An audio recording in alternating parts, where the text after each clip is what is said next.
Now at 10, how Fort Scott Community College is making sure students won't be cheating on papers with programs like ChatGTP. Plus, Kansas Governor Laura Kelly visits Pittsburgh to tout her Axe Your Taxes plan. And parents in Neosho, Missouri get a chance to learn about a new STEAM academy opening up. The 4 states' most watched news starts now. As more programs with artificial intelligence are available for individuals to use, colleges try to make sure they're not used in the classroom. This is KOAM News at 10. I'm Jalen Banks. KOAM's Yana Haldula talked with faculty and students about this and has more.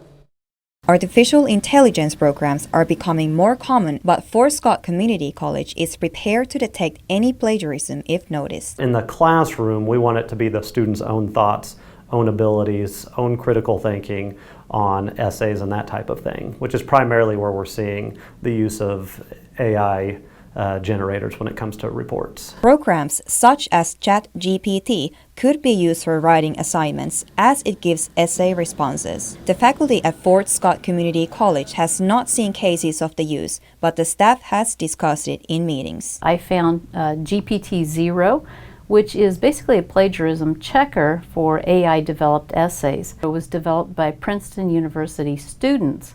So we also included a section in our syllabus that explains that using AI-generated text or essays is not ethical, and it would go on a student's academic integrity violation if they do that.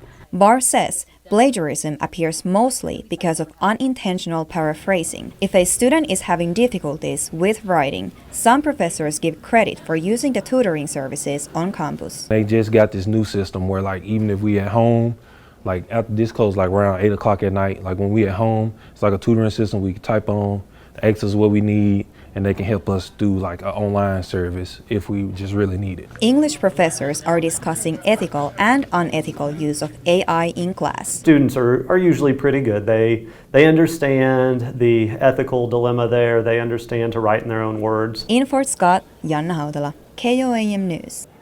Board says Fort Scott Community College wants to embrace technology, but they don't want to lose the critical thinking aspect of learning. Kansas Governor Laura Kelly made a stop in Pittsburgh to tout her axe to the food tax plans. Food sales decreased to 4% for non-prepared food in January. However, there was some confusion among businesses when implementing the reduced tax. There's definitely a little confusion at first because we pretty much just found out from the news about the new laws regarding the tax. Whenever it came to actually implementing it, though, it really wasn't too bad. Businesses like the Pittsburgh Truck and Travel are grateful for the pre-installed software and registers and made the transition to a reduced rate easier. A fundraising drive is underway to replace the now vacant mini golf course at Four Oaks in Pittsburgh. The Pittsburgh Parks and Recreation Department is applying for a Land and Water Conservation Fund grant. However, they must have a local match in place. That's where resident Joe Leake's fundraiser comes in. So far, he's raised $140,000 of the $175,000 needed. The course has been in a little bit of a disrepair. Attendance fell off during COVID, so we decided to look at exploring options for a new course instead of sinking an investment into an older course. And the group, the committee that we met with, decided that going new would be better. So we had to start the grant writing process and the fundraising process. Until the grant is accepted, Joe Leake is offering a letter of intent to commit funding. You can find more details about how to pledge on our website at KOAMnewsnow.com. Chief Meteorologist Doug Cady joins us with the first look at the weather.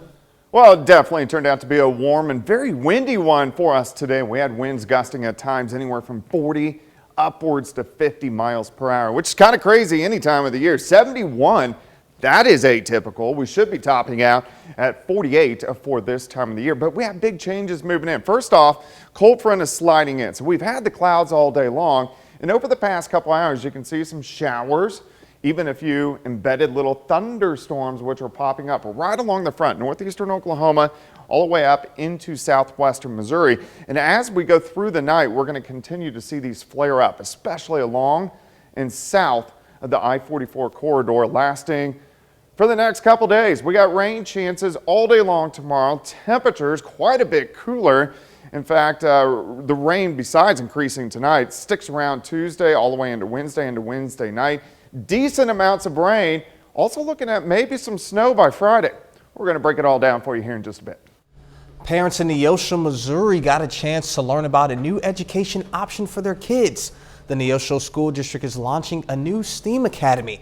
STEAM stands for Science, Technology, Engineering, and Mathematics. The new academy will be open to every elementary student in the district.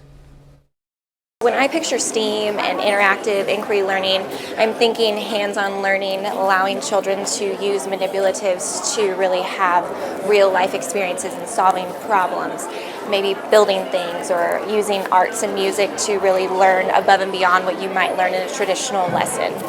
Teachers of the new elementary school were there to showcase some of the projects that will be going on in class. Some local students today gave back to those in need. First graders from the St. Mary's, Colgan, and Pittsburgh visited the Ronald McDonald House of the Four States in Joplin. While there, the students donated a variety of items and took a tour of the house. The class's teacher says she began bringing her students to the charity in 2009 after she needed to stay in one. Well, all kinds of good things for the families. We sent them a wish list of items that we need. So we put books, things for the babies, that maybe a family has a baby here, things for the babies, books for mom and dad to read, coloring books for siblings or for mom and dad to distract them while they're sitting by their child's bedside. The Ronald McDonald House provides temporary housing for families with seriously ill children in the hospital. Coming up, a look at the fallout between the U.S. and China after American forces shot down a spy balloon. Plus, what a new analysis shows about cancer screening rates during the times of increased COVID infections. A devastating earthquake rocked southern Turkey and neighboring Syria earlier today, killing more than 4,000 people. Rescue teams scrambled to rescue survivors trapped beneath the rubble of fallen buildings. The 7.8 magnitude quake was one of the strongest to hit the region in more than 100 years. Dozens of aftershocks have been felt so far. One was nearly as powerful as the first quake. The Navy is recovering pieces of the Chinese balloon shot down off the coast of South Carolina using sonar technology and taking care in case it contained explosives. China has accused the U.S. of indiscriminate use of force in shooting it down. Reporter Skylar Henry has the latest from Capitol Hill. There's the balloon on the front of the boat right there. A South Carolina man preparing to head out fishing Sunday captured these images on his cell phone. U.S. Navy personnel aboard several boats, possibly bringing in some of the downed Chinese balloon. They shot it! Saturday, a missile from an F-22 fighter jet brought down the suspected spy balloon off Myrtle Beach, ending a 7-day cross-country journey over Idaho, Montana, Missouri, and eventually the South Carolina coast. I told them to shoot it down. On Wednesday? On Wednesday. But the recommendation They said to me, let's wait till the safest place to do it. The Biden administration says waiting allowed us to better understand the Chinese program and further confirmed its mission was surveillance. What China did was unacceptable. We protected civilians and we gained more intel while protecting our own sensitive information. Last Friday, another Chinese balloon was spotted over Latin America. Here on Capitol Hill, Republicans argue the balloon should have been taken out over the Pacific, even before it entered U.S. airspace in Alaska. I think this entire episode telegraphed weakness to Xi and the Chinese government. Chinese officials insist the flyover was an accident involving a civilian aircraft. They accuse the U.S. of hyping up the incident and damaging the relationship between the two countries. Skylar Henry, CBS News, Capitol Hill. White House officials say similar Chinese balloons entered U.S. airspace at least 3 times during the Trump years, though the information was discovered after the prior administration left. The full Senate is expected to have a classified briefing on China next week to learn more about their spying capabilities. An analysis of breast cancer and lung cancer screenings findings during each COVID-19 spike, screenings rates dropped starting in 2020 and continuing through early 2022. Between spikes, screening rates went back to normal levels. Delayed screenings can delay cancer diagnosis and lead to more deaths. Researchers say more work needs to be done to get screening rates back to pre-pandemic levels. A little later, we'll check out the best TVs on the market ahead of Sunday's Super Bowl. Plus, we have showers, even a few thunderstorms increasing outside right now. I'm going to have those details coming up.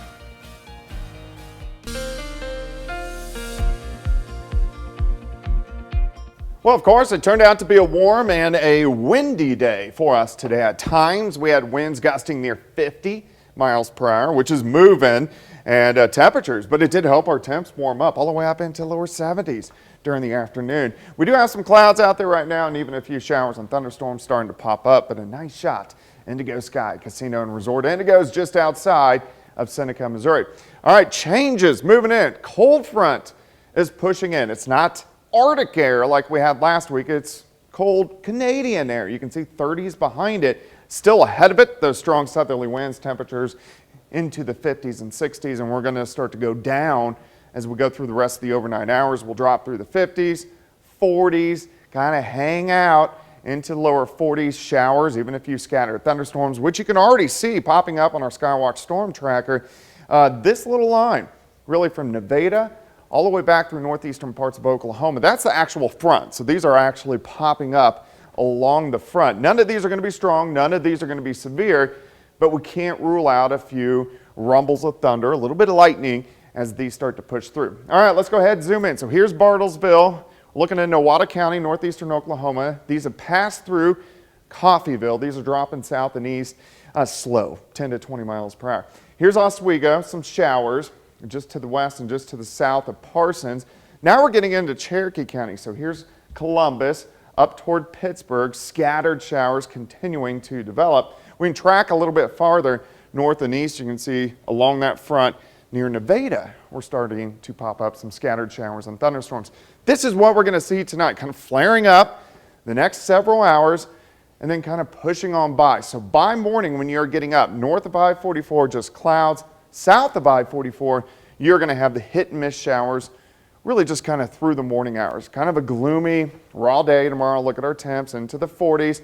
Then showers and thunderstorms flare up again. Late afternoon into the evening hours. These again, mainly along and south of I-44, and that's where they're going to stay for most of tomorrow night. Kind of our southern half of the viewing area. Once we get into Wednesday morning, we get a little bit of a break. Then Wednesday afternoon, we get the backside of the system, so these flare up again, and this is going to be widespread rain. Everybody will get the rain across the viewing area. We can't rule out, with the strength of this system as it passes by, we do get a little wet snow that tries to mix in, but this system, it would not be a big deal. All right, we need the rain, heaviest rain along the south of I-44. Northwestern counties, 1/4 to 1/2 inch. Southern counties, upwards 1, maybe upwards to 2 inches of rain. So on and off showers tomorrow, especially southern counties. It's colder, almost 30 degrees colder, highs only into the 40s throughout the day. Wednesday, rain, a little bit more widespread, 47. We do get a break on Thursday, mostly cloudy skies, 51. Now on Friday, you can see morning snow. We got to watch this system, the track of this system, to see exactly what sets up and what develops with that system. But that's our next shot to get a little wintry weather.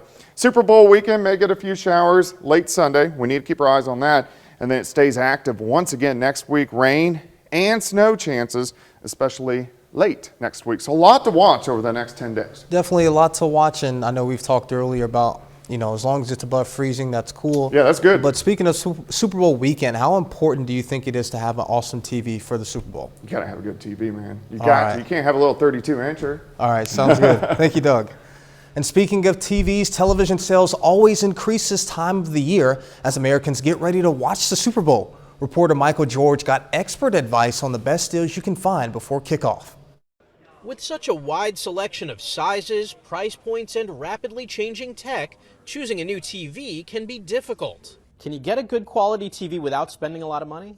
You can. CNET editorial director David Katzmeyer says there are some big discounts available right now, just ahead of the Super Bowl. If you're shopping on a budget, he recommends this 50-inch TCL 4 Series, which sells for around $300. The TCL 4 Series is an excellent budget model, a great smart TV, very good picture for the money, and available in a range of sizes for really cheap. If you want to get the best bang for your buck in a mid-range TV, CNET gave an Editor's Choice Award to the 65-inch TCL 6 Series. Some retailers are selling it for less than $1,000. It really has the best picture quality for the money. You've probably heard a lot about OLED displays. They offer great picture quality, but cost more. Katzmeyer says their product tests found the best choice is this LG for around $1,700. The LG C2 OLED, really the hands-down best OLED TV that I've seen. It's got excellent picture quality, a really bright picture. It's available in a nice range of sizes as well that not every OLED TV is. And for the optimal Super Bowl viewing experience, experts recommend setting your TV to movie or cinema mode and boosting the brightness. You'll notice a big difference when you tune in on Sunday. Michael George, CBS News, New York. Still ahead, 5 Neosho student athletes signed to continue their careers in college, including 2 joining the Missouri Southern football program. And Super Bowl week gets started with Media Night in Arizona. Jacob Leonard has that and more next.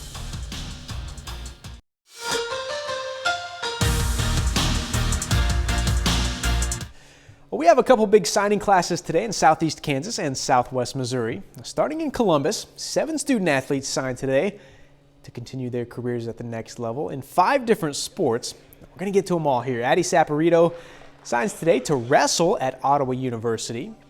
Aubrey Saporito will play softball at the next level, signing to play at Crowder College.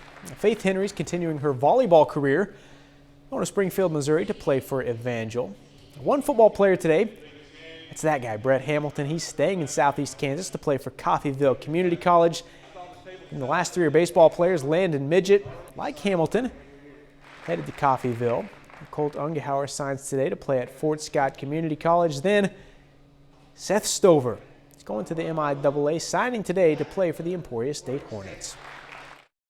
They really just reached out to me first, and then I went on a visit there, and I really like the coaching staff and their facilities, and they've had a great program for many years, so I feel like I could just do well there for my 2 years and see where I go. I went to a camp there this summer and for Fargo, and Coach Vidal was my coach during that time, and I just really loved his energy and the way he coaches. And then when I went on my visit, I really loved the girls, and I just love the atmosphere they have and all the energy in their room, the reputation that they have and stuff like that. I'm super excited to go because I'm a competitive person and I want to win. I want to go win a national championship, and they can do that, and Coach Barnes, I believe, can get us there too.